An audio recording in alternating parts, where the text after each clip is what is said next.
Parce que je mène un combat qui mérite un peu de... Elle était la femme la plus désirée du monde, et pourtant chaque matin, elle se réveillait avec l'envie de disparaître. Voilà le paradoxe que peu de gens ont osé regarder en face. On croit connaître Brigitte Bardot, on croit connaître son visage, ses lèvres, ses cheveux blonds, balayés par le vent de Saint-Tropez. Mais ce que l'on ignore, ou que l'on a préféré oublier, c'est que cette femme n'a jamais cherché à devenir une icône. Elle a été projetée dans ce rôle comme on jette quelqu'un sous des projecteurs trop puissants, sans lui demander s'il veut être vu, ni s'il peut encore respirer. Dans les années 1950, la France sort à peine de la guerre. Le pays se reconstruit, les mœurs sont encore rigides, l'ordre moral veille, et soudain une jeune femme apparaît à l'écran. Elle ne joue pas, elle existe, elle danse pieds nus, elle regarde les hommes sans baisser les yeux, elle ne demande pas pardon d'être belle. En quelques images, tout vacille. Brigitte Bardot devient plus qu'une actrice. Elle devient une projection collective. Le désir des hommes, la peur des parents, le fantasme des journaux. Et très vite, le fardeau d'une femme qui n'a rien demandé. Car la célébrité, quand elle arrive si brutalement, n'est pas une récompense, c'est une capture. Les photographes campent devant chez elle. Les magazines dissèquent tes amours. Les inconnus s'autorisent tout, même l'intrusion, même la violence symbolique. Bardot n'est plus une personne, elle est une image publique que chacun croit posséder. Ce que le public applaudit, elle le subit. Ce que le monde admire, elle le paie au prix fort. Derrière le sourire figé des couvertures, il y a une femme traquée, hypersensible, profondément seule. Peu à peu, la beauté qui lui a tout donné commence à lui tout reprendre, sa liberté d'abord, puis son intimité, et enfin sa paix intérieure. On parle souvent de la célébrité comme d'un rêve, mais on oublie de dire qu'elle peut devenir une prison sans barreaux, une prison où l'on vous observe constamment, où chaque geste est interprété, jugé, marchandé. Bardot comprend très tôt qu'elle n'est plus maîtresse de son image. Elle appartient désormais au public, à la presse, à une époque entière. Et pourtant, au lieu de se révolter bruyamment, elle se tait. Elle encaisse, elle avance. Mais à l'intérieur, quelque chose se fissure. Car Brigitte Bardot n'est pas née rebelle, elle est née enfermée. Et pour comprendre pourquoi la gloire l'a presque détruite, il faut remonter bien avant les films, bien avant Saint-Tropez, bien avant les scandales. Il faut retourner là où tout a commencé. Dans une enfance dorée, stricte, étouffante. Une autre prison, plus silencieuse encore. Avant les flashs, avant les scandales, avant que son nom ne devienne un mythe, il y eut une petite fille sage, trop sage. Une enfant élevée dans un appartement parisien où tout était à sa place, sauf elle. Brigitte naît dans une famille bourgeoise, catholique, disciplinée. Un milieu où l'on ne crie pas, où l'on ne déborde pas, où l'on apprend très tôt à se tenir droite, à obéir, à ne pas faire de vagues. Son père est industriel, sa mère exigeante, obsédée par les bonnes manières, la retenue, l'image. L'amour, quand il existe, est conditionnel. Il passe par la réussite, par la conformité, par le silence. Très jeune, Brigitte comprend une chose essentielle. Pour être acceptée, il faut se contrôler. Contrôler son corps, contrôler ses émotions, contrôler ses désirs. On l'inscrit au Conservatoire de Paris. Le ballet classique devient son quotidien. Une discipline implacable, presque militaire. Des heures à répéter les mêmes gestes, à corriger la moindre imperfection, à lutter contre la douleur. Le ballet lui apprend la rigueur, mais aussi la soumission du corps. Sourire malgré la souffrance. Avancer malgré l'épuisement. Cette formation forge son allure, sa grâce, mais elle renforce aussi une sensation d'étouffement. Brigitte n'a pas le droit d'être excessive, ni bruyante, ni libre. Elle doit être parfaite ou se taire. À l'adolescence, ce malaise devient plus profond. Elle se sent étrangère à sa propre vie. Trop belle pour être invisible, trop sensible pour être entendue. Elle parle peu, mais ressent tout avec une intensité presque douloureuse. Déjà, la solitude s'installe. Une solitude intérieure, invisible mais persistante.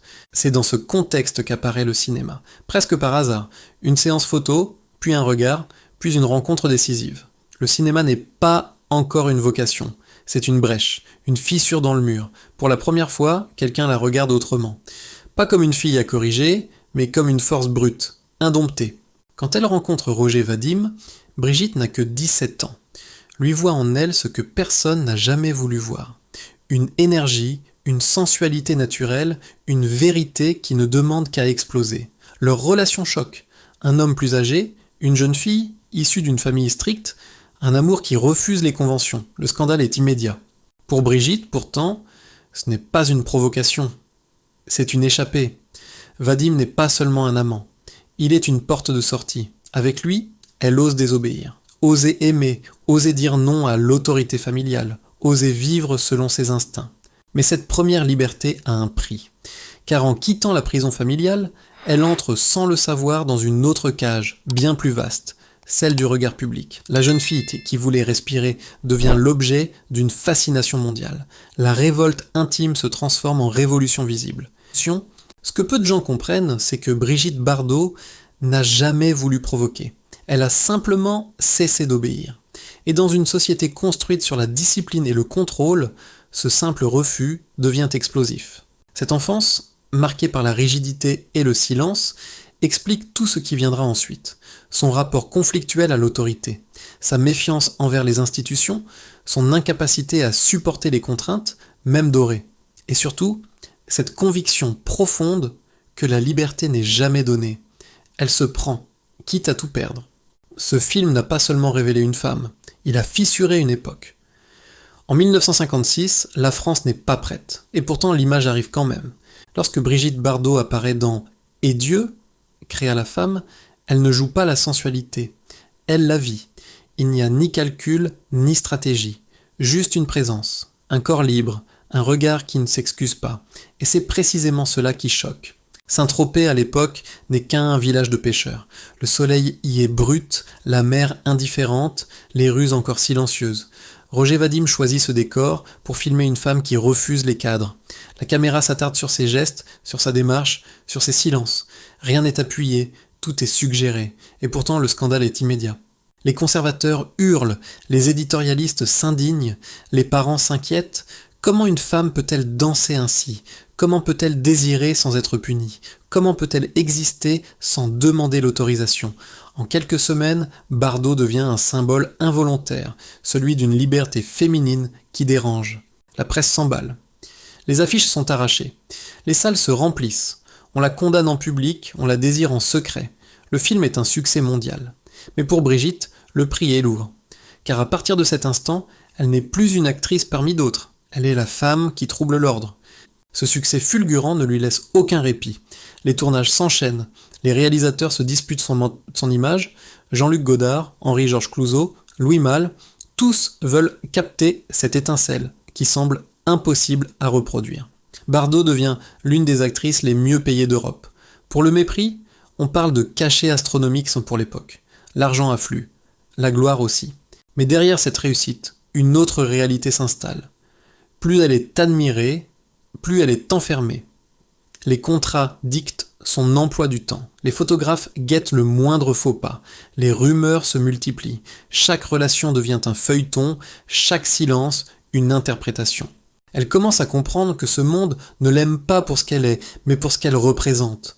Une projection, un fantasme, une marchandise culturelle. Et cette prise de conscience est brutale. Hollywood, bien sûr, frappe à la porte. Les studios américains flairent le filon, on lui promet des rôles mythiques, des millions de dollars, une carrière immortelle. On l'imagine déjà aux côtés de Sinatra, de Brando, d'Elvis. Mais Brigitte hésite, et pour la première fois, elle écoute son instinct. Elle observe Hollywood comme on observe une machine. Une machine à façonner, à contrôler, à user. Elle voit ce que deviennent les femmes qui y entrent. Elle sent le danger. Trop loin, trop grand, trop dévorant. Elle refuse, une fois, puis deux, puis définitivement. Ce refus à l'époque est incompréhensible. On la traite d'ingrate, d'irresponsable, de capricieuse.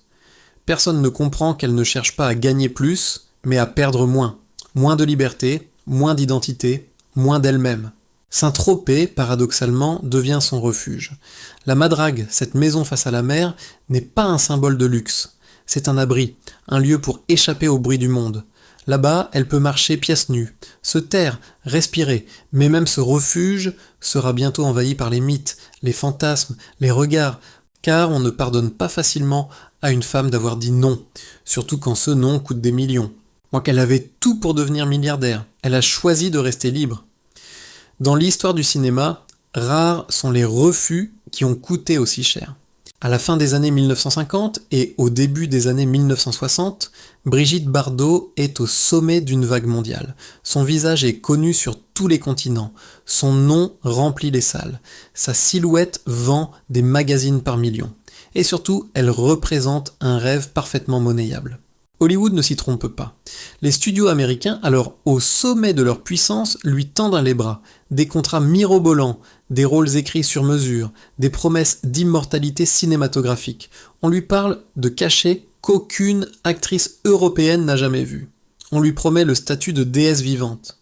Mais derrière les sourires et les chiffres, Bardot voit autre chose. Elle voit les clauses, les obligations, les contrôles, les corps remodelés, les carrières d'œufs verrouillées. Elle comprend que là-bas, la liberté a un prix, l'obéissance. Autour d'elle, d'autres femmes ont fait ce choix.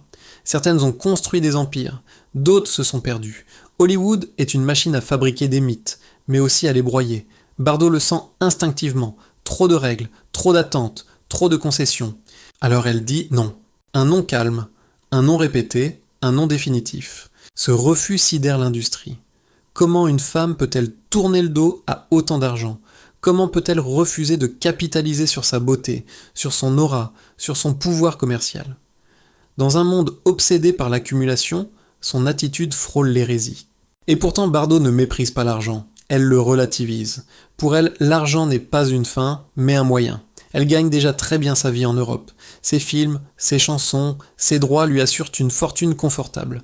Mais elle refuse de transformer son identité en marque industrielle. Elle ne lancera pas de parfum à son nom. Elle ne vendra pas son image à des maisons de luxe. Elle ne prêtera pas son visage à des campagnes publicitaires mondiales. À chaque fois, la même réponse, le refus. Ce choix a des conséquences. Contrairement à certaines de ses contemporaines, Bardot ne bâtit pas un empire financier. Elle ne place pas stratégiquement ses revenus, elle ne cherche pas à multiplier les actifs. Son argent va dans des maisons, dans des passions, dans des engagements personnels, pas dans des portefeuilles optimisés. Les analystes diront plus tard qu'elle aurait pu devenir l'une des femmes les plus riches du monde du divertissement. Mais cette lecture ignore l'essentiel. Bardot ne voulait pas gagner plus, elle voulait se préserver. Ce refus de la marchandisation est aussi un acte politique, même si elle ne le formule pas ainsi. En refusant Hollywood, elle refuse un système où la femme est façonnée, contrôlée, exploitée jusqu'à l'usure, elle protège son corps, son rythme, sa voix intérieure. Mais cette liberté a un prix invisible, l'isolement. En ne jouant pas le jeu, Bardot se coupe de certains réseaux, de certaines protections. Elle reste seule face à la presse, face aux critiques, face à une célébrité qu'elle n'a jamais vraiment désirée. Peu à peu, la fatigue s'installe. La pression médiatique devient insupportable. Les tournages ne la nourrissent plus. Le public continue d'exiger, mais elle n'a plus rien à donner. L'argent ne compense plus l'épuisement. La gloire ne calme plus l'angoisse. Et alors, une idée impensable commence à germer. Une idée qui va choquer le monde entier. Quitter, tout quitter. Quitter le cinéma au sommet. Quitter la scène avant d'être brisée. À 39 ans, elle a fait ce que personne n'ose faire. Elle a disparu. Pas un retrait progressif. Pas une pause. Une rupture nette. Définitive. En 1973, Brigitte Bardot annonce qu'elle ne tournera plus jamais. Le monde du cinéma reste figé. Comment une femme au sommet, encore jeune, adulée, rentable, peut-elle s'arrêter là ? Pour beaucoup, c'est une folie. Pour elle, c'est une nécessité vitale. Ce départ n'est pas un caprice. C'est un geste de survie. Des années de pression, d'intrusion, de solitude ont creusé des failles. Les regards la blessent, les attentes l'écrasent. Elle n'a plus envie d'être vue, commentée, désirée. Elle veut se taire, se retirer, reprendre possession de son temps et de son corps. La Madrague devient alors bien plus qu'une maison. C'est un bastion, un refuge, un lieu où le silence n'est pas un vide, mais une réparation. Là, loin des tapis rouges, elle se lève sans maquillage, marche pieds nus, écoute la mer, et surtout, elle s'entoure d'êtres qui ne demandent rien d'autre que de l'attention. Les animaux. Ce choix n'est pas anodin.